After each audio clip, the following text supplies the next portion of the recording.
အားလုံးပဲမင်္ဂလာပါကဲစကားမများပဲပုံမြင်လေးစားလိုက်ရအောင် အောင်လန်းတရေအပြန်မရှိတဲ့ညာရွာအနောက်ဖက်ကတော့အထက်မှာလူတွေမပြောချင်တဲ့လမ်းတစ်လမ်းရှိတယ်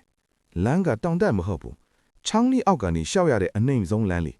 ဒါကြောင့်လူတွေကအောက်လမ်းလို့ခေါ်ကြတယ်လွန်ခဲ့တဲ့နှစ်ပေါင်း30လောက်ကအဲ့ဒီလမ်းအောက်ချောင်းထဲမှာမိန်းကလေးတစ်ယောက်တည်ဆုံးခဲ့တယ်လို့ပြောကြတယ်သူမကိုဘယ်သူမှမရှာနိုင်ခဲ့ဘူး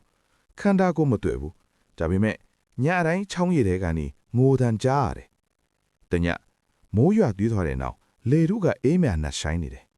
ကိုအောင်ကသူ့အလုတ်ကနေနောက်ကျပြီးပြန်လာရင်အောက်လန်းကိုဖျက်ထားတော့မယ်ဖုံးမီလေးတစ်လုံးနဲ့လမ်းကြားထဲဝင်သွားတယ်ခြေလမ်းတိုင်းမှာရေဆူဆူနဲ့မြေချမ်းကတိုးတိုးလေးစီးချမ်းတန်ထတ်တယ်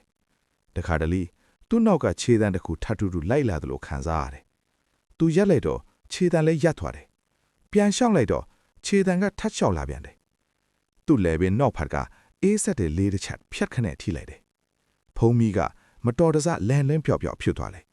အဲ့ဒီအချိန်မှာပဲချောင်းဘက်ကနေဖျားဖျားဆိုတဲ့ရေရွေ့တန်ကြားရတယ်ကိုအောင်မလဲကြည့်ပဲမနေနိုင်တော့ဘူး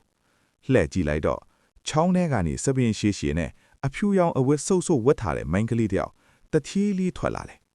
သူမရဲ့မျက်နှာကိုစပင်းတွေဖုံးထားပြီးမြဲစပင်းကြားကနေမျက်လုံးနှလုံးအနီရောင်လေးနေတယ်ခြေထောက်တွေမမြင်ရဘူးရေထဲကနေပဲမြေမထိပဲရှော့ရှော့လာနေတယ်ကိုအောင်အော်ခြင်းပြီးမြဲအတတ်မထွက်ဘူးသူမရဲ့လက်တစ်ဖက်ရှည်လာပြီးကိုအောင်ရဲ့လက်မောင်းကိုထိလိုက်တယ်အေးဆက်တဲ့ရေခဲလက်လူခံစားရတယ်နားတဲ့တိုးတိုးလီပြောတာမင်းတို့အားလုံးငါ့ကိုတွန်းချခဲ့တာကိုအောင်ရဲ့ခေါင်းထဲမှာမမတ်မိတဲ့မှတ်ညံတွေပြန့်ထွက်လာတယ်